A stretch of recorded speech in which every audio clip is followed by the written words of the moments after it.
اس کے حوالے سے بہت زیادہ لوگ سوال پوچھ رہے ہیں، تو میں نے ارادہ کیا میں ایک پورا کلپ ریکارڈ کروا دوں۔ اس میں جو بھی میری ٹوٹی پھوٹی تحقیق ہے، جو میں نے احادیث دیکھی اس بارے میں، اور جو علماء کے اقوال دیکھے، اور جتنا میں اس کی ریسرچ کر سکا ہوں، اس کا ایک خلاصہ آپ کے سامنے رکھ دوں۔ اگر میں وہ تمام احادیث آپ کو پڑھ کے سناؤں، پھر ایک ایک کی سند پڑھوں، پھر ایک ایک کی سند پہ بحث کروں، تو وہ بات بہت ہو جائے گی لمبی اور کلپ بہت طویل ہو جائے گا۔ تو ایک خلاصے کے طور پر پوری جو ایک تحقیق ہے وہ میں آپ کے سامنے رکھنا چاہتا ہوں۔ تو 15 شعبان کی جو رات ہے، جس کو شب برات کہا جاتا ہے، اس کا نام شب برات کسی بھی حدیث سے ثابت نہیں ہے، اس لیے عرب اس کو اکثر لیلۃ النصف من شعبان کہتے ہیں، کہ شعبان کے جو نصف ہے اس کی رات۔ خیر، اس کا نام شب برات ہو، اگر اس وجہ سے برات کے اس میں اللہ تعالیٰ کہا جاتا ہے کہ جہنم سے بری کر دیتے ہیں، تو اس وجہ سے کسی نے نام دے دیا ہو تو ایک الگ بات ہے۔ لیکن اس رات میں ہوتا کیا کیا ہے، لوگ کیا کیا کر رہے ہیں، اس کی کیا شرعی حیثیت ہے، تو میں نمبر وار انشاءاللہ اس کو تفصیل سے بیان کروں گا۔ کچھ چیزیں تو ایسی ہیں جو بالکل ہی غیر ثابت ہیں۔ ان میں اس رات میں مٹھائی، حلوہ یا مختلف قسم کے حلوے پکا کے لوگوں میں بانٹنا،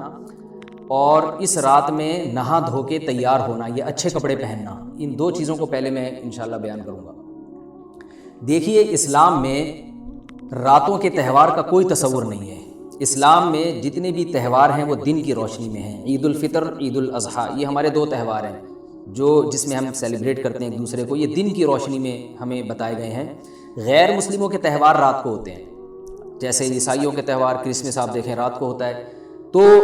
اس کی وجہ یہ ہے کہ اسلام نے دن کی روشنی میں تہوار رکھے ہیں۔ بہت ساری حکمتیں اس میں ہو سکتی ہیں، پوری حکمتیں تو ہم نہیں جانتے، لیکن کچھ سرسری غور سے کچھ حکمتیں ہمارے سامنے آتی ہیں کہ رات کا وقت ایسی چیز ہے جو اللہ نے عبادت کے لیے بنایا یا آرام کرنے کے لیے، سونے کے لیے بنایا۔ رات میں اگر آپ سیلیبریٹ کریں گے کسی بھی عمل، یعنی کوئی خوشی منائیں گے، تو اس میں انسان کی گناہوں کی طرف توجہ زیادہ جاتی ہے۔ جیسے آپ دیکھیں کرسمس میں شرابیں پی جاتی ہیں، اور جو بھی غیر مسلموں کے تہوار ہیں اس میں بھی چراغاں ہوتا ہے رات کے وقت۔ تو جبکہ ہمارے ہاں جو عید الفطر ہے وہ دن کی روشنی میں ہم نماز پڑھ کے اس کی ابتدا کرتے ہیں۔ تو آپ کہہ سکتے ہیں کہ شب برات کو کوئی تہوار تو نہیں مانتا، تو دیکھیں تہوار زبان سے ماننا ضروری نہیں ہے۔ آپ اپنے عمل سے جب کوئی ایسا کام کرتے ہیں جو تہواروں میں کیا جاتا ہے، تو اس کا مطلب یہ ہوا کہ آپ اس کو تہوار مان رہے ہیں، یعنی آپ اس کو ایک خوشی کا دن مان رہے ہیں۔ تو نہانا دھونا یا کھانے پکا کے لوگوں میں تقسیم کرنا یا خود کھانا، اور خاص طور پہ حلوہ یعنی میٹھا، یہ چیزیں تہواروں کے موقع پر ہوتی ہیں۔ جیسے ہم عید الفطر والے دن صبح سویاں بناتے ہیں، میٹھا بناتے ہیں، کھاتے ہیں، لوگوں کو کھلاتے ہیں، نہاتے ہیں، اچھے کپڑے پہنتے ہیں۔ جمعے والے دن بھی، جمعے میں بھی عید کا عنصر ہے حدیث میں، اس کو بھی عید قرار دیا، اس دن بھی ہم نہا دھو کے کپڑے پہنتے ہیں۔ تو جو لوگ 15 شعبان کی رات کو نہاتے دھوتے ہیں، اسپیشلی اس رات کو کہ بھئی آج کوئی تہوار ہے یا آج کوئی خوشی کا دن ہے، اور مٹھائیاں کھاتے ہیں یا حلوے پکاتے ہیں، تو وہ زبان سے اس کو تہوار نہ بھی کہیں، اپنے عمل سے یہ بتاتے ہیں کہ یہ تہوار ہے، جبکہ یہ تہوار نہیں ہے۔ اسلام میں کوئی اس کی ایک ضعیف روایت بھی نہیں ہے کہ آپ صلی اللہ علیہ وسلم نے، میرے علم میں نہیں ہے کم از کم، ہو سکتا ہے کوئی موضوع من گھڑت روایت موجود ہو جس میں کوئی کہیں بھی نہیں ہے کہ آپ صلی اللہ علیہ وسلم نے اس رات کو ہمیں نہانے کا حکم دیا ہو، یا اچھے کپڑے پہننے کا حکم دیا ہو، یا کھانے پینے کا یا حلوے کھلانے کا، حلوے مانڈے کا ہمیں حکم دیا ہو۔ تو اللہ کا واسطہ یہ بدعت ہے، اس کو ختم کریں اپنے معاشرے سے۔ اور اسلام میں تہوار کا ٹائم دن میں ہوتا ہے۔ عید الفطر، عید الاضحیٰ ہے جس میں ہم دن میں قربانی کرتے ہیں اور کھاتے ہیں، پیتے ہیں، نہاتے ہیں، دھوتے ہیں۔ راتوں کے یہ کام نہیں ہے، رات کو آپ سوئیں یا عبادت کریں۔ تو ایک چیز تو یہ تھی جو میں بتانا چاہ رہا تھا۔ دوسری چیز، اس رات کو قبرستان جانا۔ دیکھیے، اس بارے میں حدیث پیش کی جاتی ہے، مشہور حدیث ہے، لوگ سنتے رہتے ہیں کہ نبی صلی اللہ علیہ وسلم رات کو اٹھے، اور امی عائشہ رضی اللہ تعالیٰ عنہ بھی آپ کے پیچھے چلی گئیں، اور آپ صلی اللہ علیہ وسلم جنت البقیع میں مغفرت کی دعا مانگ کے تشریف لے آئے واپس۔ تو یہ حدیث انتہائی درجے کی ضعیف حدیث ہے، اور ایک تو ضعیف حدیث ہے، دوسری بات یہ کہ اگر ہم تھوڑی دیر کے لیے فرض کر لیں یہ صحیح حدیث ہے، اور ہم کہتے ہیں کہ بھئی نبی صلی اللہ علیہ وسلم نے یہ عمل کیا ہے، تو صحابہ میں سے کسی سے ضعیف حدیث سے بھی ثابت نہیں ہے کہ کوئی اس رات قبرستان گئے ہوں۔ حضرت ابو بکر کے بارے میں کوئی روایت نہیں ملتی کہ اس رات قبرستان گئے ہوں، حضرت عمر کے بارے میں کوئی روایت نہیں ملتی، یا کسی ایک صحابی کے بارے میں نہیں۔ تو آپ مجھے بتائیں کہ یہ کیسی سنت ہے کہ جو صحابہ کی سمجھ میں نہیں آئی اور ہماری سمجھ میں آ گئی ہے؟ تو مشرکین مکہ یہ کہا کرتے تھے، لو کان خیرا ما سبقونا الیہ، قرآن مجید کی آیت ہے کہ اگر یہ اسلام میں کوئی خیر ہوتی تو یہ صحابہ ہم سے پہل نہ کرتے، یہ صحابہ نے ہم سے پہل کیا ہے، اس کا مطلب ہے یہ اسلام خیر کا کام نہیں ہے۔ تو مشرکین کو صحابہ سے چونکہ نفرت تھی، اس لیے کہتے تھے کہ یہ چونکہ اسلام کو فالو کر رہے ہیں تو یہ اس کی علامت ہے کہ اسلام خیر نہیں ہے، کیونکہ خیر میں تو ہم صحابہ سے آگے ہوتے ہیں، اپنے بارے میں ان کا یہ اس خوش فہمی میں مبتلا تھے وہ۔ لیکن ہماری رائے کیا ہے؟ ہم یہ کہتے ہیں کہ لو کان خیرا لسبقونا الیہ، وہ کہتے تھے لا سبقونا، ہم کہتے ہیں لسبقونا، کہ اگر کوئی بھی خیر کا کام ہے تو صحابہ ہم سے ضرور اس میں پہل کریں گے، یہ ہو نہیں سکتا کہ خیر کا کام ہو ہم کریں اور صحابہ نے نہ کیا ہو۔ تو اسی طرح میں یہ عرض کرتا ہوں کہ دیکھیں اگر قبرستان جانا اس رات میں سنت عمل ہوتا تو صحابہ یقیناً جایا کرتے، کوئی ایک صحابی تو گیا ہو، یہ کیسی بات ہے جو صحابہ کی سمجھ میں نہیں آئی اور ہماری سمجھ میں آ رہی اور ہم قبرستان جا رہے ہیں اس رات کو۔ چلیں اگلا اسٹیپ تھوڑی دیر کے لیے فرض کر لیتے ہیں کہ نبی صلی اللہ علیہ وسلم جو ایک رات قبرستان گئے، فرض کر لیں وہ حدیث بھی صحیح ہے، یہ بھی فرض کر لیں کہ صحابہ اگرچہ نہیں گئے مگر ہم صحابہ سے بھی زیادہ آگے نکلنے کی کوشش کرتے ہیں اور صحابہ کو سمجھ میں نہیں آیا، ہمیں سمجھ میں آ گیا، تو چلیں فرض کر لیں تھوڑی دیر کے لیے کہ اس رات کو جانا ہم سنت مان لیتے ہیں، آپ کے دلائل ہم مان لیتے ہیں اور صحابہ کی سمجھ میں نہیں آئے لیکن ہماری سمجھ میں زیادہ آ رہا ہے، ہم فرض کر لیتے ہیں، مان لیتے ہیں کہ اس رات قبرستان جانا سنت ہے۔ تو آپ مجھے بتائیں نبی نے جو عمل جس طرح سے کیا ہو اس طرح سے سنت ہوگا، یا آپ اپنی طرف سے جس کو ہم پشتوں میں کہتے ہیں اخفل طریقے سے کرنا سنت ہے؟ نبی نے فجر کی 2 رکعتیں پڑھی ہیں اور ہر رکعت میں 2 سجدے کیے ہیں، آپ اگر فجر کی 3 رکعتیں پڑھیں گے تو کیا نماز ہو جائے گی آپ کی؟ اب آپ دلیل میں یہ کہیں کہ نبی نے فجر کی نماز پڑھی ہے تو مجھ پر بھی لازم ہے، تو بھائی نبی نے پڑھی ہے تو جیسے نبی کے پڑھنے سے آپ پر پڑھنا لازم ہو گیا تو جس طرح سے پڑھی ہے اسی طرح پڑھنا لازم ہوگا، اخفل طریقے سے پڑھنا لازم نہیں ہوگا۔ تو اسی طرح یاد رکھیں، فرض کر لیں کہ نبی قبرستان گئے ہیں اور یہ قبرستان جانا سنت ہے، تو نبی کس طرح گئے ہیں اور کتنی دفعہ گئے ہیں؟ نبی رات کو چپکے سے اٹھ کے گئے ہیں، کوئی کسی کو آپ نے جمع نہیں کیا، کسی کو بتایا تک نہیں، جو اس حدیث سے پتہ چل رہا ہے ہمیں، اگرچہ یہ ضعیف حدیث ہے لیکن فرض کر لیں یہ صحیح ہے، تو کہیں پتہ بھی نہیں چل رہا، چپکے سے قبرستان گئے اور چپکے سے واپس آئے اور پوری زندگی میں ایک دفعہ گئے، جبکہ ہمارے ہاں ہر سال قبرستان میں لوگ جا رہے ہیں، جب بھی شب برات آتی ہے لوگ قبرستان جاتے ہیں ہر سال، نبی ایک دفعہ گئے اور آپ ہر سال جا رہے ہیں۔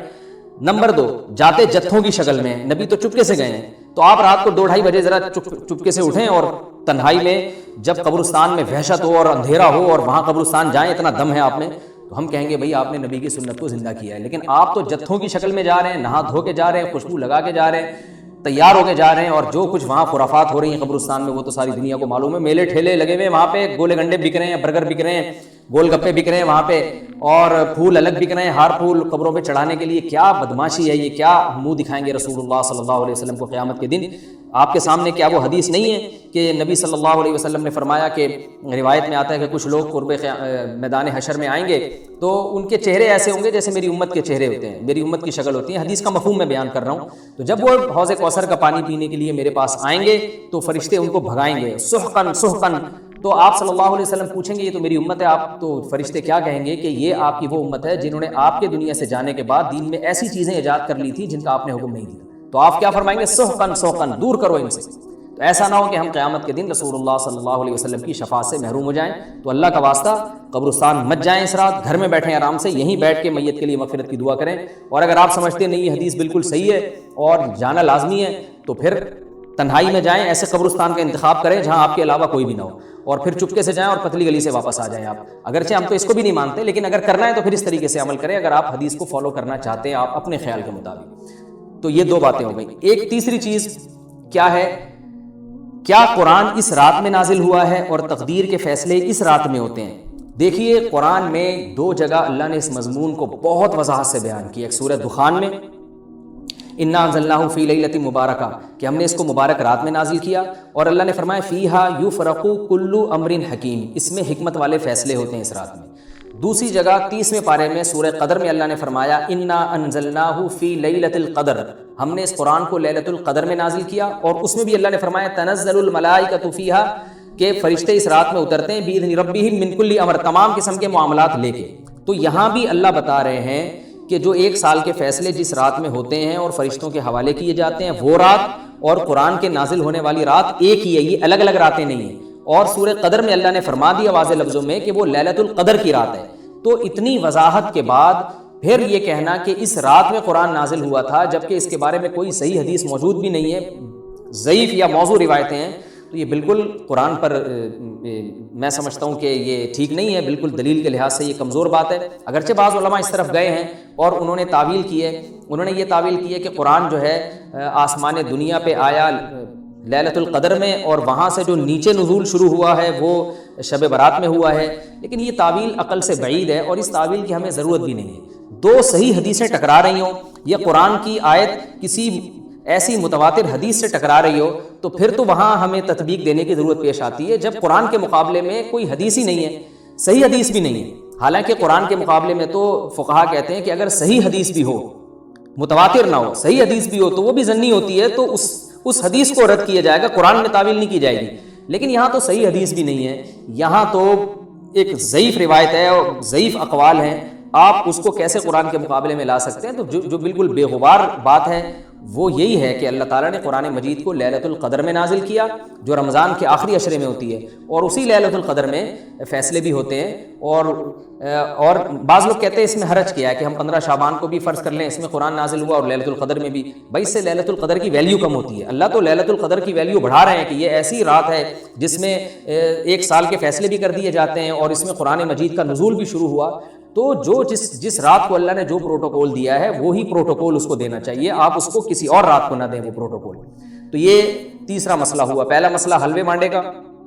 اور نہانے دھونے کا، وہ بھی غلط ہے۔ دوسرا مسئلہ قبرستان جانے کا، وہ بھی ٹھیک نہیں ہے۔ تیسرا مسئلہ کہ اس رات میں قرآن نازل ہوا اور فیصلے ہوتے ہیں، یہ تیسری بات بھی غلط ہے۔ نہ تو اس رات میں قرآن نازل ہوا اور نہ اس رات میں فیصلے ہوتے ہیں۔ چوتھی چیز کہ کیا اس رات میں عبادت کی کوئی فضیلت ہے سرے سے یا نہیں، یہ ایک علمی مسئلہ ہے۔ تو اس بارے میں خوب اچھی طرح سمجھ لیں کہ اس بارے میں جتنی بھی احادیث ہیں جو اس رات کی فضیلت کے بارے میں ہیں کہ بنو کلب کی بکریوں کے برابر مغفرت ہوتی ہے اور بکریوں کے بالوں کے برابر، اور یا جو بھی اس بارے میں روایات ہیں کہ سب کی بخشش ہو جاتی ہے سوائے اس شخص کے جو کسی کے دل میں کینہ رکھتا ہے، تو یہ جتنی اس رات کی فضیلت میں احادیث ہیں، تو ایک بات تو خوب اچھی طرح سمجھ لیں، اس پر تمام محدثین کا، جہاں تک میں نے دیکھا ہے، تمام محدثین کا اتفاق ہے کہ اس کی فضیلت میں صحیح حدیث ایک بھی نہیں ہے۔ اس رات کی فضیلت میں ایک بھی صحیح حدیث موجود نہیں ہے، لیکن ضعیف روایتیں اتنی کثرت سے ہیں کہ ایک الگ محدثین کا اصول ہے کہ جب ضعیف روایتیں کی سندیں زیادہ ہو جائیں تو وہ حسن بن جاتی ہے، یعنی قابل قبول ہو جاتی ہے وہ، کیونکہ بہت ساری کمزور چیزیں مل کے اس میں کچھ قوت پیدا کر دیتی ہیں۔ تو اب جن علماء نے احادیث کے ضعف کی طرف دیکھا کہ ایک بھی صحیح روایت نہیں ہے، انہوں نے اس رات کا بالکلیہ انکار کر دیا کہ اس رات کی سرے سے کوئی فضیلت نہیں ہے۔ لیکن جن علماء نے اصول حدیث کی طرف دیکھا اور فقہ کے ایک اصول کی طرف دیکھا کہ کثرت روایات درجہ حسن تک پہنچ جاتی ہیں، ضعیف روایات، تو انہوں نے کہا کہ بالکل اس رات کی فضیلت کا انکار ہی سرے سے کر دینا یہ غلط ہے۔ تو جمہور اس طرف گئے ہیں کہ اس رات کی فضیلت کا بالکلیہ انکار کر دینا یا اس کی عبادت کی فضیلت کا بالکلیہ انکار کر دینا یہ ٹھیک نہیں ہے، لیکن کچھ علماء، وہ بھی بڑے محقق علماء ہیں، وہ اس طرف گئے ہیں کہ اس رات کی سرے سے کوئی فضیلت اسلام میں ہے ہی نہیں۔ اب میں دونوں طرف کے علماء کا کچھ تھوڑا سا تجزیہ پیش کرتا ہوں۔ تو جو علماء یہ کہتے ہیں کہ اس رات کی فضیلت ہے اور فضیلت میں کثرت سے روایات ہیں اور اس میں بڑے بڑے علماء داخل ہیں، امام شافعی رحمہ اللہ تعالی جیسے مجتہد بھی ہیں جو اس رات کی فضیلت کے قائل ہیں۔ باقی ائمہ سے مجھے جو ہے نا امام ابو حنیفہ سے کچھ نہیں ملا اس رات کی فضیلت کے بارے میں، اور امام احمد ابن حنبل سے بھی مختلف روایات ملی ہیں، اس لیے میں جزم سے کسی اور امام کے بارے میں نہیں کہہ سکتا، لیکن امام شافعی سے بہرحال اس کی فضیلت صراحتاً منقول ہے، اگرچہ انہوں نے بھی اعتراف کیا ہے کہ اس کی روایات کے بارے میں جتنی اس بارے میں روایات ہیں وہ ضعیف ہیں، لیکن وہی ایک اصول ہے کہ جب ضعیف روایات بہت کثرت سے ہوتی ہیں تو درجہ حسن تک پہنچ جاتی ہیں۔ تو اس اصول کے تحت جمہور اس کے قائل ہیں کہ اس رات میں عبادت اگر ہم کرتے ہیں تو دوسری راتوں کی نسبت ہمیں ثواب زیادہ ملتا ہے۔ لیکن جو بعض دوسرے علماء جو بالکل ہی اس رات کی فضیلت کے منکر ہیں، ان کے دلائل میں یہ ہے کہ یہ بات اگرچہ درست ہے کہ اگر ضعیف روایات کثرت سے ہوں تو وہ درجہ حسن تک پہنچ جاتی ہیں، لیکن وہ کہتے ہیں کہ کچھ قرائن ایسے ہیں جن قرائن سے پتہ چلتا ہے کہ جو ہے ان قرائن کو اگر سامنے رکھا جائے تو وہ ان کی رائے یہ ہے کہ پھر ان کا خیال یہ ہے کہ ان کا رجحان اس طرف ہے کہ اس رات کی سرے سے کوئی فضیلت نہیں ہے۔ ان قرائن میں ایک چیز یہ بھی ہے کہ اس کے بارے میں جو روایات ہیں ان میں بہت زیادہ ثواب کی بشارت سنائی گئی ہے۔ تو بعض محدثین کا یہ اصول ہے کہ کسی رات کے بارے میں یا کسی خاص عمل کے بارے میں بہت زیادہ کہیں غلو ہوتا ہے یا مبالغہ ہوتا ہے، غلو تو نہیں کہہ سکتے، تو یہ خود ایک اس طرف اشارہ ہوتا ہے کہ یہ ایک ضعف ہے، اگرچہ یہ کوئی اتنی مضبوط بات نہیں ہے، لیکن بہرحال جو علماء اس کی فضیلت کے بالکل منکر ہیں ان کی ایک دلیل میں آپ کے سامنے پیش کر رہا ہوں۔ دوسری بات یہ ہے کہ جو علماء اس کی فضیلت کے بالکل بھی قائل نہیں ہیں ان کی ایک بڑی دلیل یہ بھی ہے، جن میں ہمارے شیخ حضرت مفتی رشید احمد صاحب رحمہ اللہ تعالیٰ بھی تھے، اگرچہ انہوں نے اس بارے میں کوئی صراحتاً فتویٰ نہیں دیا، لیکن وہ یہ اشکال ظاہر کیا کرتے تھے کہ شریعت میں جب بھی کسی وقت کی یا کسی خاص رات کی کوئی فضیلت آتی ہے تو اللہ تعالیٰ اس کو جو ہے وہ اس کا صحیح ٹائم نہیں بتاتے، بلکہ اس میں اختلاف ڈال دیتے ہیں۔ اس کی مثال ایسے جیسے جمعے کے دن حدیث میں آتا ہے کہ ایک وقت جمعے میں ایسا آتا ہے جس میں دعا لازمی قبول ہوتی ہے، اب ظاہر ہے وہ بڑا فضیلت کا وقت ہے، تو وہ وقت ہمیں متعین طور پہ بتایا نہیں گیا ہے، اس لیے علماء کا اس میں اختلاف ہوا، بعض نے کہا عصر کے بعد، بعض نے کہا کہ 2 خطبوں کے درمیان۔ لیلۃ القدر کو دیکھ لیں، لیلۃ القدر کی فضیلت میں قرآن بھی ہے، بہت ساری احادیث ہیں، لیکن لیلۃ القدر کی رات ہے کون سی یہ اللہ نے اس میں ابہام ڈال دیا۔ طاق راتوں میں 21 بھی ہو سکتی ہے، 23 بھی ہو سکتی ہے، بعض بلکہ حدیث سے 22ویں رات کا بھی ہونا ثابت ہے، زیادہ امکان 27ویں رات کا ہوتا ہے، تو وہ متعین نہیں ہے۔ تو جو علماء کہتے ہیں اس کی سرے سے کوئی فضیلت ہی نہیں ہے، ان کا رجحان وہ ان کی ایک یوں سمجھیں کہ دلیل تو نہیں لیکن ایک استئناس کہتے ہیں اس کو، کہ اس سے ان کے اس نظریے کو تقویت ملتی ہے کہ اگر یہ اس کی اتنی زیادہ فضیلت ہے تو اس کی تعیین میں اختلاف بالکل بھی نہیں ہے، تو یہ وہ کہتے ہیں کہ یہ مزاج شریعت کے خلاف ہے۔ اور تعیین میں اختلاف ہوتا کیوں ہے؟ علماء نے بیان کیا اگر لیلۃ القدر کو متعین طور پہ بیان کر دیا جاتا نا کہ یہی لیلۃ القدر ہے تو بہت ساری اس میں جو ہے نا حکمتیں فوت ہو جاتی، جن میں ایک یہ بھی کہ اس رات میں جہاں عبادت کا ثواب بہت ہے گناہ کا عذاب بھی بہت ہے، پھر اگر اس رات میں کوئی گناہ کرتا تو وہ اللہ کے عذاب سے نہ بچ پاتا، کیونکہ وہ اللہ متعین کر دیا کہ یہ لیلۃ القدر ہے، تو کیسے تم اس میں گناہ کر رہے ہو؟ اب معاملہ اللہ نے مبہم رکھ دیا کہ بھئی یہ بھی ہو سکتی ہے تو اگلے دن بھی ہو سکتی ہے۔ اور ایک فائدہ یہ بھی اس میں رکھا متعین نہ کرنے میں کہ لیلۃ القدر انہی کو ملے جو تلاش کریں، جو پورا عشرہ جاگیں گے ان کو لیلۃ القدر ملے گی۔ اگر اللہ اسپیسیفک دن بتا دیتا کہ 21ویں ہے، 23ویں ہے یا 25ویں ہے یا 22ویں ہے تو بہت سارے لوگوں کو لیلۃ القدر مل جاتی، تو اللہ نے جو مبہم رکھا ہے نا، تو ایک رات کی فضیلت اللہ نے بڑھا دی مگر اس کی تعیین میں ابہام پیدا کر دیا تاکہ جو پورا عشرہ جاگے گا اسی کو لیلۃ القدر ملے گی، اس کے علاوہ ہر آدمی کو نہ ملے۔ وہ ایک اللہ کی ایک حکمت ہو سکتی ہے اس میں۔ تو یہ 2 حکمتیں ہیں کہ اس میں گناہ اگر کوئی کرے تو اس پر عذاب نہ آ جائے، کیونکہ اگر متعین کر دیا جائے گا تو پھر گناہ کیسے تم کر رہے ہو اس رات میں، تو اللہ نے اس میں بھی ابہام پیدا کر دیا۔ جو گناہ کرنے والا ہے اگرچہ وہ بڑا گناہ گار ہے اس رات میں، چاہے وہ رمضان کا آخری عشرے میں کسی رات میں بھی گناہ کرتا ہے، لیکن کم از کم اتنا عذر تو ہے کہ اس کو کیا پتا تھا کہ یہ آج لیلۃ القدر ہوگی۔ تو جو 15 شعبان کی رات ہے اس کی بہت زیادہ فضیلت ہے، تو پھر یہ رات کو متعین کیوں کر دیا گیا؟ یہ ان علماء کی دلیل میں بیان کر رہا ہوں جو اس کی فضیلت کے بالکل بھی قائل نہیں ہیں، لیکن بہرحال حقیقت یہ ہے کہ جمہور علماء اس کی فضیلت کے قائل ہیں، کیونکہ یہ جو میں نے دلائل دیے وہ علماء جو اس کی فضیلت کے سرے سے منکر ہیں ان کے یہ دلائل کو ہم دلیل نہیں کہیں گے بلکہ استئناس کہیں گے، کہ استئناس کہتے ہیں کہ ایک چیز استدلال نہیں ہے بلکہ ان اپنے نظریے کی تقویت کے طور پر ایک چیز کو پیش کر دینا جس سے یہ لگتا ہو کہ واقعی یہ صحیح کہہ رہے ہیں، اس کو استئناس کہتے ہیں۔ میں جو آسان لفظوں میں سمجھانے کی کوشش کر رہا ہوں، اور ایک استدلال کہتے ہیں کہ ایک ریسرچ کو، ایک پوری تحقیق کو۔ تو جمہور کا مذہب ایک